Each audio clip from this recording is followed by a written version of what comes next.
Patay ang isang ginang sa Heron na Tarlac matapos umanong tamaan ng ligaw na bala. Nangyari yan sa gitna ng entrapment operation ng mga otoridad para masawata ang iligal na bentahan ng baril sa lugar. Narito po ang report.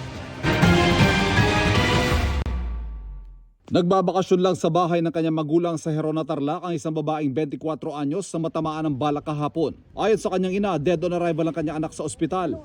Ligtas naman ang kanyang 1 taong gulang na apo. Nahilakot daw po yung anak niya, tumakbo. Siguro yung pagtako niya may tama na siya. Kasi nandito sila nakahiga.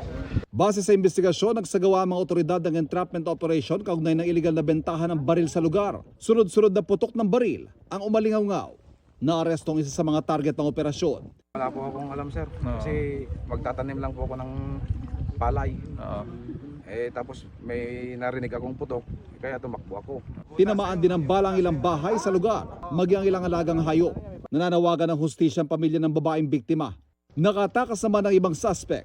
Base sa report ng pulisya, nakumpiska sa lugar ang 5 may iba't ibang kalibre ng baril. Sinusubukan pang kunan ng pahayag ang pulisya. Mga kapuso, patuloy na tumutok sa mga balita. Mag-subscribe sa GMA Integrated News sa YouTube.